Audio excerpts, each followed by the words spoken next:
Hi, Baumgren here, freelance product manager and agile coach. And I've brought you another Miro template.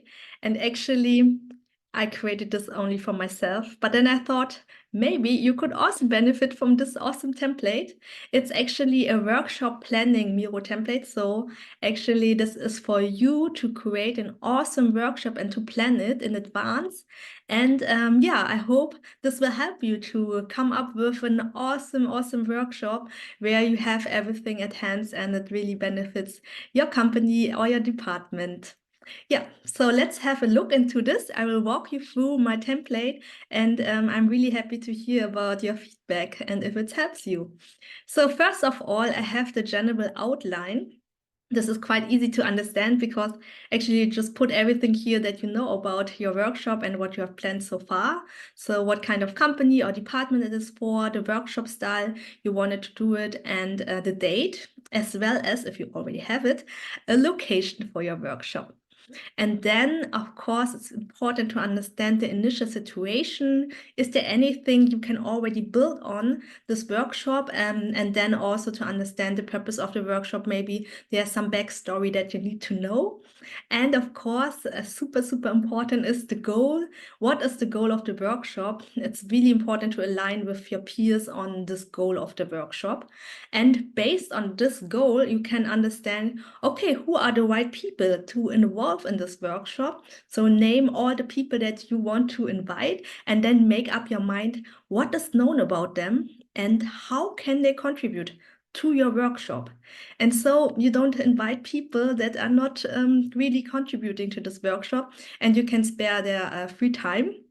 And then on the other hand, it's also important to understand and lay out the expected results. That means deliverables that you think your stakeholders might want to see or things that you really want out of this workshop as concrete results.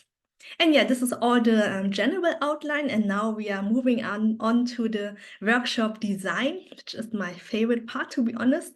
And I love it to think about the topics that are in this workshop. And then I've laid out some steps. So first you think about the topic that you want to address, and then to think about the goals for these topics. Like, what do you want out of this topic in this workshop?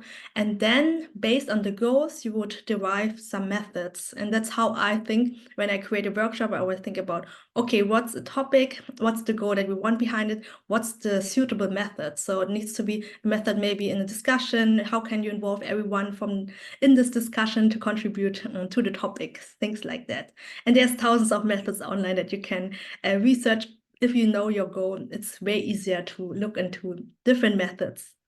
And yeah, last but not least, you also should think about the workshop editions. So everything around the workshop, for example, set up some rules that you don't want people to be distracted by their phones or by other meetings. And you should also create like some values for the workshop. For example, if you want this to be a safe space where people can really share what they think about. And of course, it's really important to think about the logistics. Is it an on-site workshop? Is it a remote workshop? What kind of tools do you need?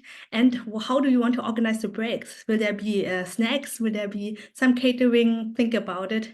Maybe you can also go for a walk. And yeah, of course, the material is super important. If you don't want to run around the hallway looking for office supply when you're in the middle of the workshop, make sure that you have all the materials at hand, that you order them, that you go and shop for them in advance so that you don't have a stressful time in the workshop. And then, of course, last but not least, you should also think about the next steps. When do you meet again to plan this workshop? Because sometimes it's good if people think about the workshop in advance or have a break in between and then think about some steps as well. And if they have to organize something, you have another check-in with the team who is planning this workshop. And then also derive some tasks and responsibilities in the preparation of this workshop. And I hope you don't have to do all by yourself, because that's often the case for me that I have to do everything on my own. But it's really great if you have some people that support you with the workshop planning. And last but not least, this is the whole template. And I wanted to say, I wish you a great workshop ahead. And I hope this template will really help you with creating an awesome workshop for your team and your department.